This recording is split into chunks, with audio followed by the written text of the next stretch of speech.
Hello students, welcome once again to the web classes. In the previous lecture we understood how the bills are signed for collection, how it is to be endorsed to someone else, how it could be held for till the maturity period.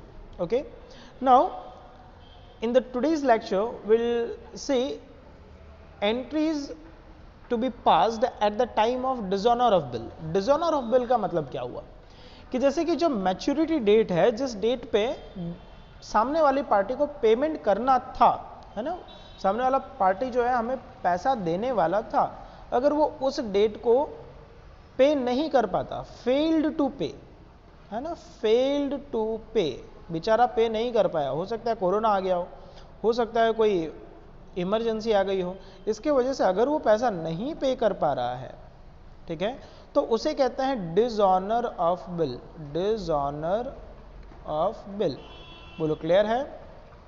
Now क्या होता है, in the normal situation the acceptor of bill has to pay the money of the bill on maturity date, मतलब जिसने भी accept किया है वो maturity date पे पैसा पे करता है।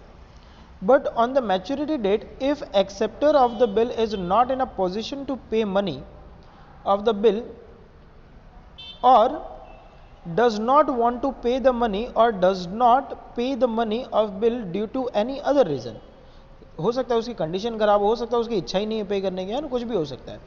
So it can be said that bill is dishonoured, तो उसे कहेंगे bill is dishonoured, means dishonour of bill. Due to dishonour of bill drawer और other party have to face the problem of collection of money, but obvious उसने payment किया ही नहीं है तो कलेक्शन में तकलीफ तो होगी। If the bill has been endorsed to someone else और has been discounted with the bank then it is dishonored. A question arise as to who will pay the money to whom, ठीक है। So finally सभी की entry जो है वो reverse होने लगती है, लेकिन जब बिल जो है वो डिसऑनर होता है तो उसका हम लीगली एंट्री करवाते हैं नोटरी के पास। नोटरी तो आप जानते हो जो लॉयर होता है, जो नोटरी का काम करता है, उसके पास जा करके हम ये डिसऑनर की रिपोर्ट लिखवाते हैं। रिपोर्ट लिखवाने का मतलब एक नोटरी प्रिपेयर करवाते हैं, जिससे क्या होता है कि सामने वाला व्यक्ति कभी अगर इंसॉल्वेंट हो जाए तो अगर कोर्ट के थ्रू लिक्विडेशन हो रहा है तो आपको थोड़े बहुत पैसे मिलने के चांस रहते हैं।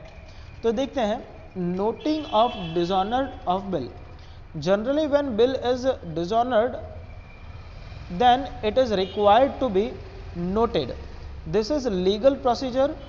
Noting of dishonor of bill is not compulsory, ठीक है, compulsory नहीं है, but it is essential and advisable.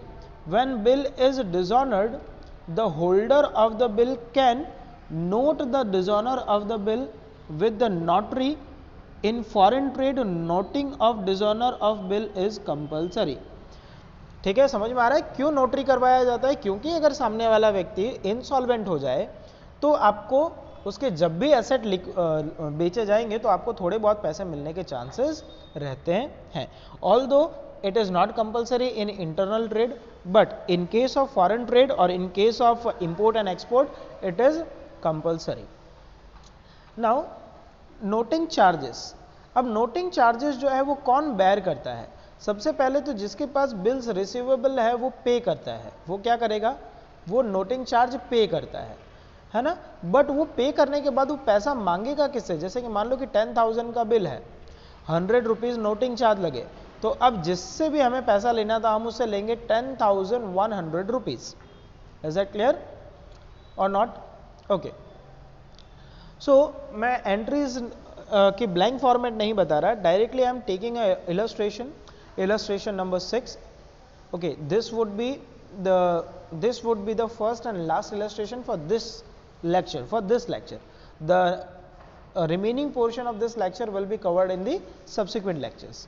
Okay, so illustration 6. Vikas Bhai drew a bill of 32,000 for 2 months on Sunita on 1/11/2016. okay, तो entry क्या होगी इसकी?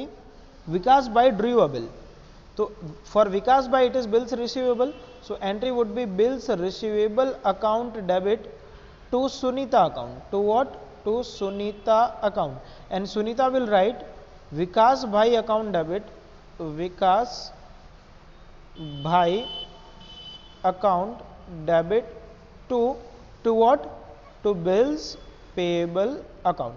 Is that clear? So Vikas will write this entry and Sunita will write this entry. So let's clear it. See, you can see bills receivable account debit to Sunita account, that entry is written by the Vikas, and Sunita in other hand, yeah, Sunita has written Vikas by account debit to bills payable account 32,000 and 32,000. Let's move on further. Maturity date is 2 months. So 1/11/2016 add 2 months, so it would be 1st January 2017. First date add 3 days, so it would be 4. So 4th January 2017 would be maturity period. Okay. Now which Sunita accepted? Sunita could not pay the money on maturity date. So Vikas went through the procedure of dishonor of the bill and paid 320 as noting charge. तो 320 noting charge लिखे, तो entry क्या होगी? तो देखो ये जो entry की थी, तो यहाँ जो सुनीता, यहाँ जो आपको सुनीता क्रेडिट दिख रही है, ये सुनीता को हम कर देंगे फिर से डेबिट, तो ये हो जाएगा Sunita account debit to bills receivable account amount 32,000 और कैश आपने नोटिंग चार्ज पे किया 320. इस तरह से सुनीता से हमें टोटल लेने हैं 32,000 plus 320. So total it became 32,320 rupees. Similarly, Sunita will write, so जो bills payable credit है वो हो जाएगा debit. So entry would be bills payable account debit 32,000, noting charges account debit 320. That is payable to Vikas. So to Vikas by account 32,320 rupees. Is that clear? So hopefully this is clear to you. अगर ये clear है, so do the practice of this illustration 2 times and this would be fine. Okay. So thank you. Bye bye.